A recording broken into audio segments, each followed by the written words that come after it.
अस्सलाम वालेकुम गाइस, कैसे हैं आप लोग। तो जिंदगी में पहली बार मैंने इस इडियट की बुक ओपन करी थी और जो सबसे पहला चैप्टर मैंने ओपन किया वो था बिग बैंग वाला चैप्टर।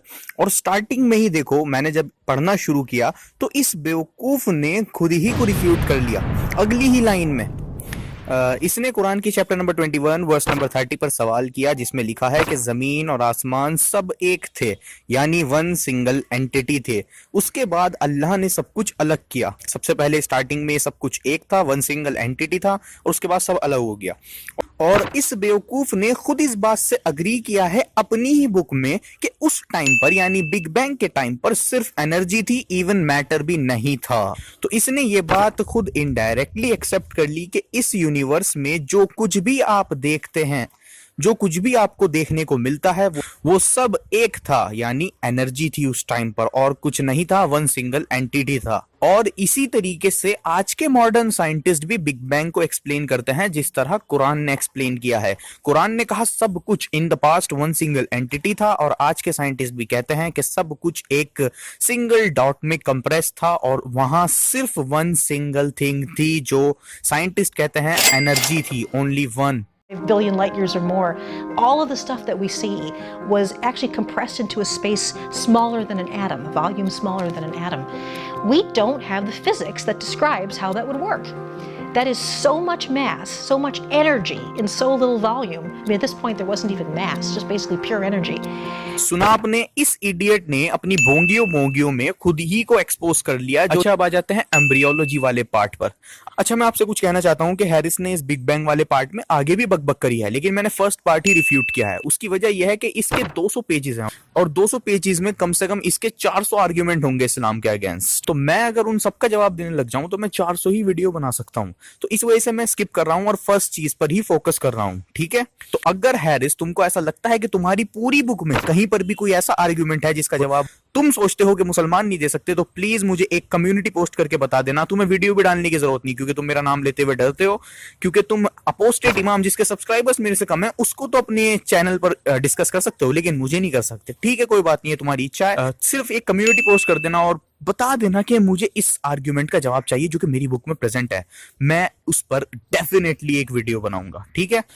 खैर, इसने एम्ब्रियोलॉजी वाले पार्ट में सबसे पहले इस आयत का जिक्र किया, बैकबोन एंड रिब्स वाली आयत का। तो इसका जवाब मैं पहले ही दे चुका हूं। इस आयत का एक और जवाब है जिसको मैंने अभी तक चैनल पर डिस्कस नहीं किया है, लेकिन आप ये वाली वीडियो देख लेना, इससे आपकी कंफ्यूजन जो है वो दूर हो जाएगी। तो आगे इसने एक हदीस पर एतराज किया है। इसने कहा कुरान एंड सुन्ना के अकॉर्डिंग जो एम्ब्रियो है उसमें जो फाइनल स्टेज होती है वो मेल एंड फीमेल की होती है। इसने ये सही हदीस दिखाई जिसमें लिखा है कि at every womb Allah points an angel, और जब एंजल सीमेन को देखता है तो वो कहता है O lord a drop of semen, O lord a clot of blood, O Lord, a lump of flesh. Then if Allah wishes to complete its creation, angel asks, would it be a male or female?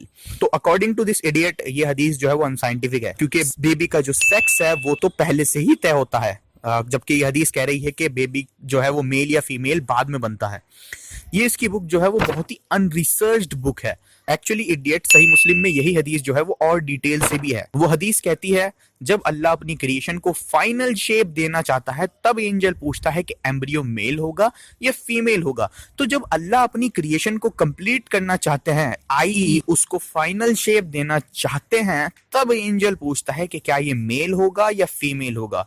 तो according to Quran and सुन्ना, embryo की male and female की जो shape है वो काफी last में आती है अकॉर्डिंग टू कुरान एंड सुन्ना, और ये इसको अनसाइंटिफिक कह रहा है। बट इन रियलिटी अल्हम्दुलिल्लाह आज की मॉडर्न साइंस इस बात को कंफर्म कर चुकी है, एम्ब्रियो है उसका जो सेक्सुअल डिफरेंस है वो 7th वीक में शुरू होता है, यानी बिफोर द 7th वीक जो ह्यूमन एम्ब्रियो है वो इनडिफरेंट होता है, ना ही मेल की तरह दिखता है और ना ही फीमेल की तरह दिखता है। जो सेक्सुअल डिफरेंस है वो 7th वीक में शुरू होता है।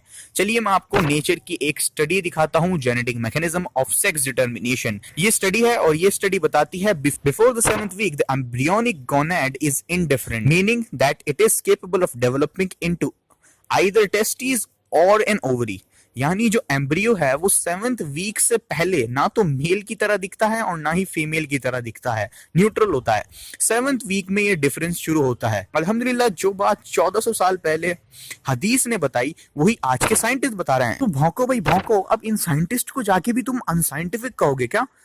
क्योंकि साइंस ही तुम लोगों की बैंड बजा देती है कुछ टाइम बाद। ठीक है, तुम लोगों ने मेरा ईमान जो है वो फर्श से अर्श तक पहुंचा दिया है, थैंक्स उसके लिए।